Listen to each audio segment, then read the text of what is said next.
Time Tripper is a Doom mod I stumbled onto by complete accident. Some random night looking for something online, I ended up finding a website simply called hexscaper.com, and among the few Doom mods there was an unassuming entry with some kinda cool screenshots. I clicked the link to open the full page for the mod, and just like that, I was hooked. If seeing this here immediately got you as excited as it got me, go close the video and play through the whole thing. It's only 7 maps, and you can probably beat it in a few hours at most unless you decide to play on a super high difficulty. Honestly, the less I say about Time Tripper now, the better, so I'm throwing this intro in the trash and moving on to the actual point of the video. Important notes before I get into talking about the mod. First, I did play with free look on because screw you, it feels better to play with, but you're not supposed to do this because it allegedly causes some visual bugs in places. I didn't notice any, but if you do, blame me for using free look, I guess. Second, both my first blind playthrough and the second one that I did for note-taking and recording were done on light difficulty. According to the mod's description, normal is intended for people who usually play Doom on ultra-violence difficulty, and I'm not one of those people. I did give normal a shot before both playthroughs, but it just didn't feel right for me. Maybe one day. Lastly, as you probably could have guessed before, don't expect expert Doom play. I'm gonna miss 75% of the secrets, I will die in stupid ways, and I tend to get lost easily. Map grades go from 0 to 10. 5 is average, 10 is incredible, 0 is never play this. Difficulty grades are whatever I want them to be because it's funny. Music also gets the same grading system as maps because I think music is important.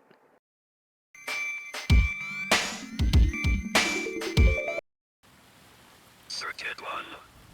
Episode. Map 0, Intro. The game opens on a cool little intro area with a real vibey atmosphere. You grab a shotgun, walk into this weird Minecraft portal thing, and off you go. Not much to talk about, but I like how it looks, and this random house with graffiti feels like it's supposed to be important. All grades, not applicable.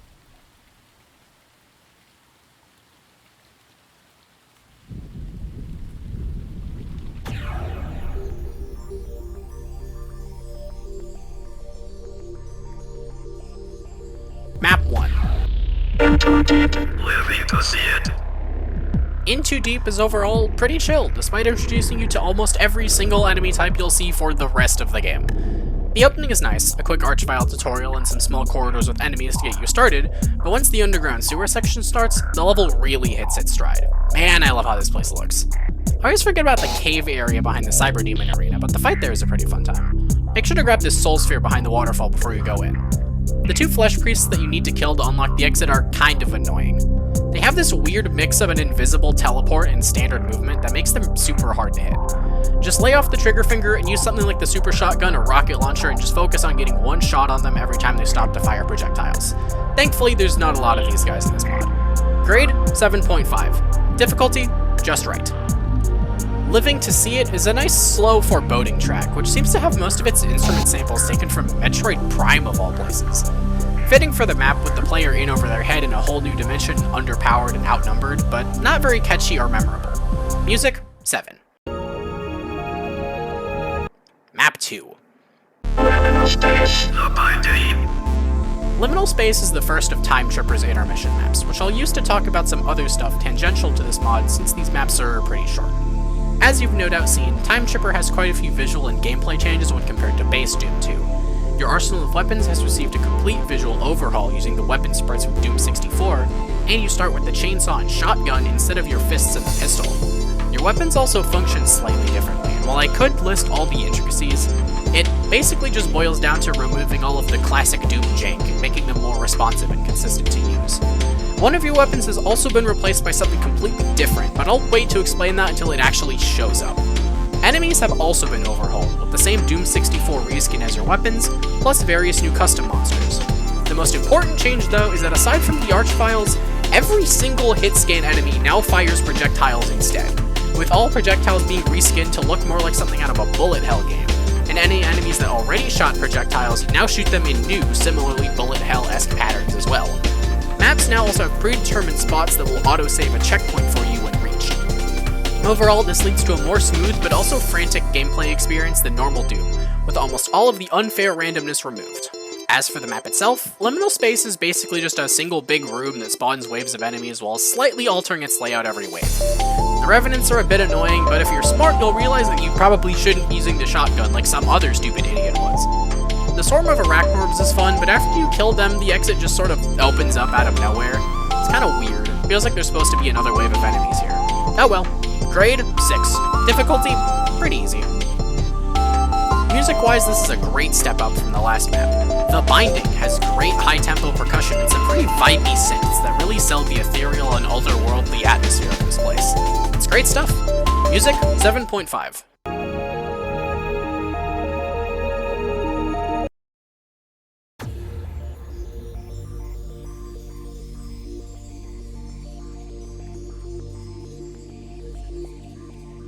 Map 3. A fast-paced shootout in a demon church, Heaven's Guide Me is a pretty good example of what to expect in the rest of this mod. The opening moments are fantastic. I really love this circle room with the chain gunners. That lighting effect is incredible. However, after one of the best rooms in the mod, we get to possibly the worst. Welcome to Hell. Population, 1 archvile, a conveyor gimmick, and a moving sine wave of cover. In theory, this is a cool set piece, but the wall moves too quickly and the archvile can switch sides mid-attack, sometimes so fast that you don't have time to react and end up being forced to take a hit. While I normally only relied on the automatic checkpoint saves, this was one of 2 times that I ended up making a manual save, just so that I didn't have to repeat the intro every time. If you get lucky with your SSG shots and stun the archvile often, this room isn't too much trouble. Once you escape Hell and play rocket launcher whack-a-mole with these wizards, I've got good news. We've got our one and only new weapon for the game, the Dark Staff. This is effectively Time Tripper's BFG, rarely found but very powerful when used right. It shoots a constant spread of energy projectiles that do super high damage at close range, but it runs out of ammo fast. Thankfully, it's got its own proprietary ammo instead of sharing cell ammo with the plasma gun. Also, the texture effect on these benches in the Void Room is fantastic. The last section with the ice physics is pretty cool, but it doesn't really do enough with it. The archvile jump scare at the end is a fun gag though. Grade 8. Difficulty, just right, except for that one rule. Umbra's Warm Bosom, the song for map 3, takes what worked from the previous map and expands on it with similarly high tempo percussion, but the more chaotic and higher pitched synths give the level a much more urgent feel, which works great for the more claustrophobic arenas of this map. Music, 8.5.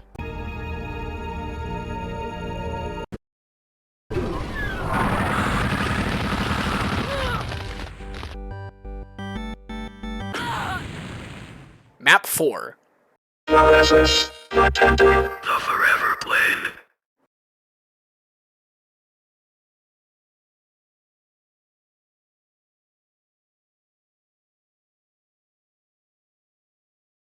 Ready? I have bad news. The archviles were not a gag. Map 4 instantly spawns you right where Map 3 ended, forcing you to book it straight down the hallway before you get torched to death, with the subsequent fall clearing your inventory of all weapons. Technically every new map does this, but this is the only time when your inventory isn't just cleared as soon as the map loads, and the only time when you start with absolutely nothing, not even a chainsaw and shotgun. Running around to snatch up some semblance of an arsenal is a cool way to start the map, but the teleporting yellow key gag is only really interesting the first time around. Once you have it, you can free these 3 archviles and get the rest of your weapons back, sans the Dark Staff. Backtracking through the maze to kill them all is pretty neat, but the map is so small that the concept doesn't quite get to reach its full potential. Grade 7.5. Difficulty, a bit too easy. Fitting for being flung into another dimension, the Forever Plane's unrelenting pace and heavy beats emphasizes the hectic level design, but the more cheerful melody really drives you forward while scrambling through the last arena, first mowing down all the enemies, then frantically searching for the 3 archviles to open the exit. Music, 8.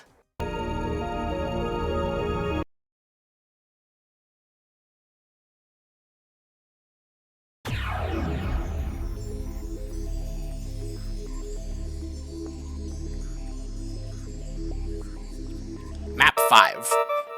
Space tunnel, all overflowing. The second of Time Tripper's intermission stages, Liminal Space 2 is okay. It's really easy to miss an enemy and end up running around a lot trying to find the last one in each wave.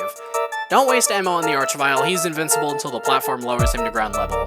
The map works, but it's overall just a less fun version of map 2 with a slightly more satisfying conclusion. Grade 5.5. Difficulty, I don't know. And unfortunately, this map is the one point where the music kinda stumbles a bit. The track for this map, All Overflowing, is a cacophony of weird organ synths that go in and out of sync of each other, leading to a chaotic and kind of grating song. It's fitting for the cramped and messy encounter design here, but it's really just not as enjoyable as the other songs. Music 3. The other extra topic I want to discuss here is the developer, MSX, or MSX for short. Their other work includes a few other Doom mods of various quality that I'll probably talk about sometime in the future, a bunch of other non-Doom related games that I haven't had the chance to play all of yet, though from what I have played, these are also worth checking out. Some crazy art, weird computer tools that I have absolutely no idea what to do with, and a ton of wild music, some of which I enjoy.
I'll leave a link to their website in the description right next to the Time Tripper page. Go check out their stuff.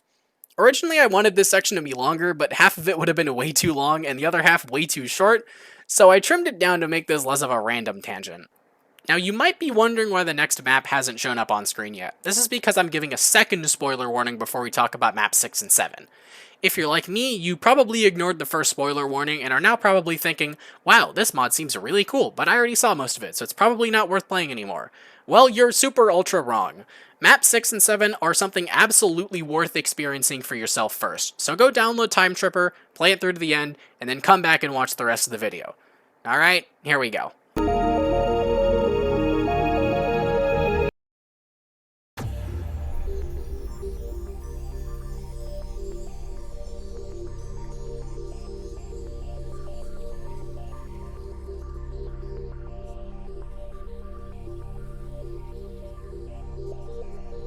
Map 6.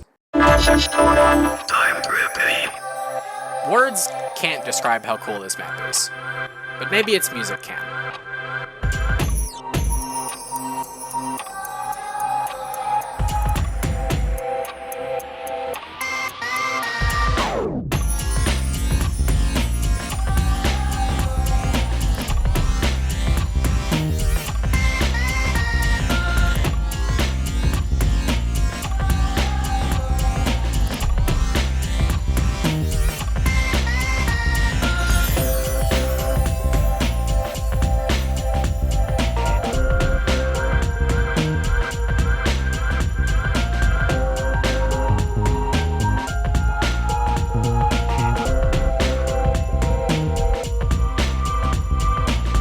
This map is incredible. A crazy mishmash of areas floating in a bright blue void of sky, Nonsense Codon is a sight to behold. The first two arenas can be done in any order, but the last one is locked until the first two are done. The garden arena is easily my favorite visually, and the fight there is really nice with these flying alien guys. The castle arena is more cramped and functions like a constant gauntlet of enemies, requiring good use of your weapons to avoid getting swarmed. The final Void Temple looking place starts out really chaotic, but if you can get through the initial onslaught, you'll be just fine. On a replay, it might not be as spectacular, but my first time through this map was absolutely magical. Grade 9, difficulty just right. Yes, the music. Fittingly titled Time Tripping, the song's use of a ticking clock in its percussion gives it a super unique feel, and the synths and piano give a surprisingly calm vibe to such a difficult map, fitting for the breathtaking visuals. It's even got a random rap sample partway through that helps tie together the interdimensional theme of the map. Fitting that the best map gets the best song. And yes, that is the same rap sample from Einhander's first boss theme. It's great.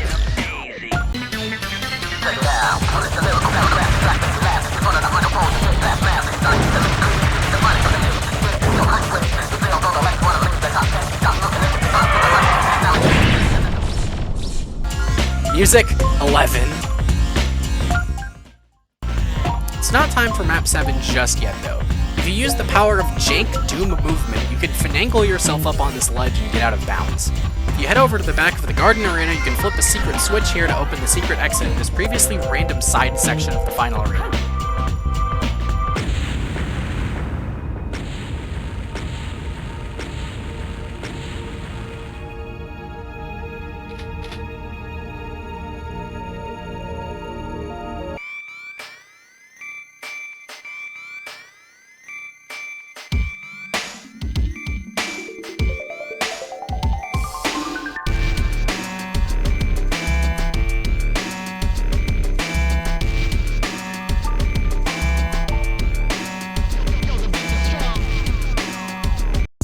Extra 1, first attempt. Look, the in-game map ID is C1X1, what else do I call this? The only map in the game that doesn't have a voiced intro card, first attempt is just the very first Doom map that MSX made, with pretty much 0 changes. You're pretty under-equipped aside from starting with the chainsaw as usual, and there's very few health pickups, but it balances out with the map being pretty short. It's a fine enough map, I like the big fleshy room near the end, but there's not much notable here. Grade, 5. Difficulty, easy as long as you know what you're doing.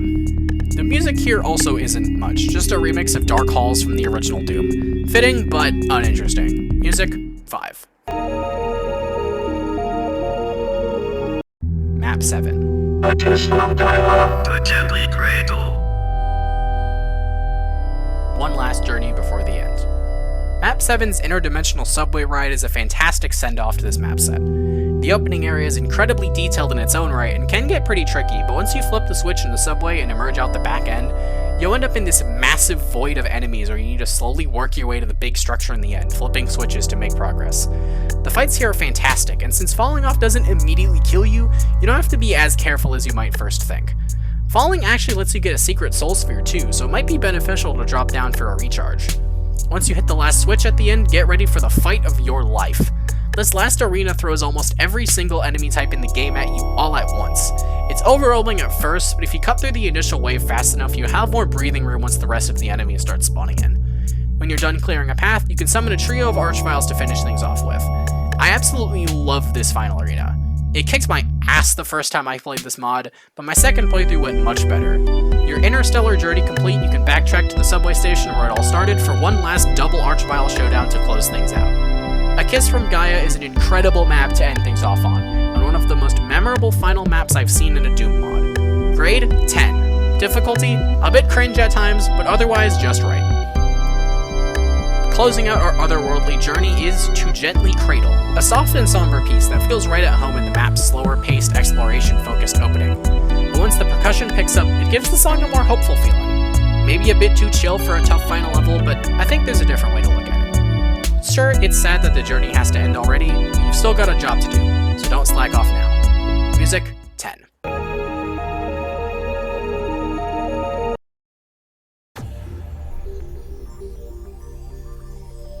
Map 8, End. Returning to the intro map from before, the portal is now destroyed, with the skybox replaced with a cool wavy space-looking thing. Walking back to the street from the start, it looks like something happened during the portal adventure because the entire area is floating in that weird space void. Right before the game hits you with some quick credits and Circuit End. I'm just gonna let the credits play out first before we get to final thoughts. They're worth watching.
Grade and difficulty, not applicable.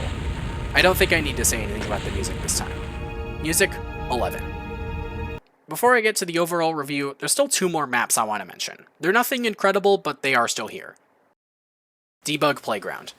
This is a test map freely accessible from the menu, just a small room where you can spawn copies of every enemy in the game, and give yourself a maxed out arsenal to mess around with. On the topic of weapons, there are 2 more to talk about. The BFG from the credits can be obtained legitimately in some maps, but it's only ever in secrets, and usually locked to higher difficulties. The other weapon is one I had no idea was obtainable legitimately until I looked at a wiki page, these rubber duck bomb thingies.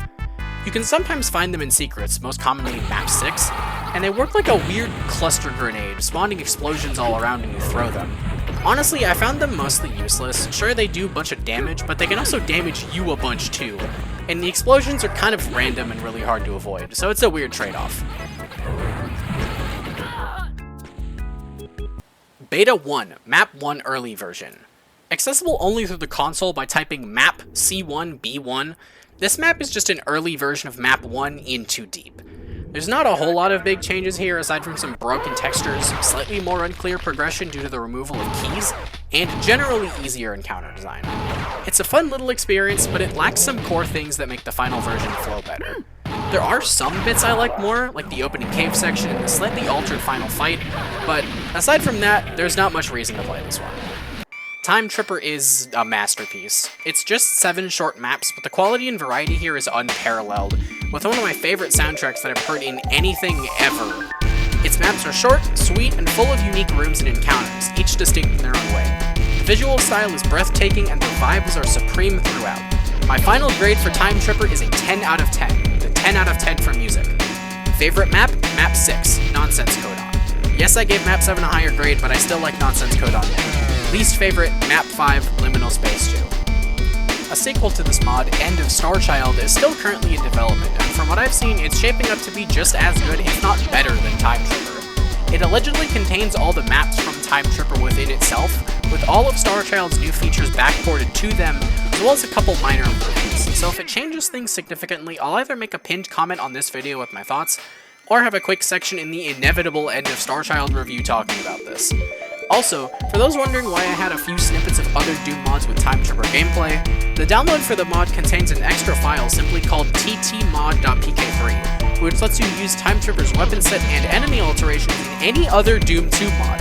It might not work well, but the fact that you can just do this is great. A fun way to keep messing with Time Tripper's gameplay despite the main mod's shortcomings. This review has been cooking in my head for quite a while now, and I'm glad that I finally got around to recording it. Maybe I'll do more Doom mod reviews in the future, but for now the only one I can fully confirm is that there will definitely be a video on End of Starchild whenever that releases. Thanks for watching, and stick around past my terrible end card to see the results of why you should never record scripts past 10 PM.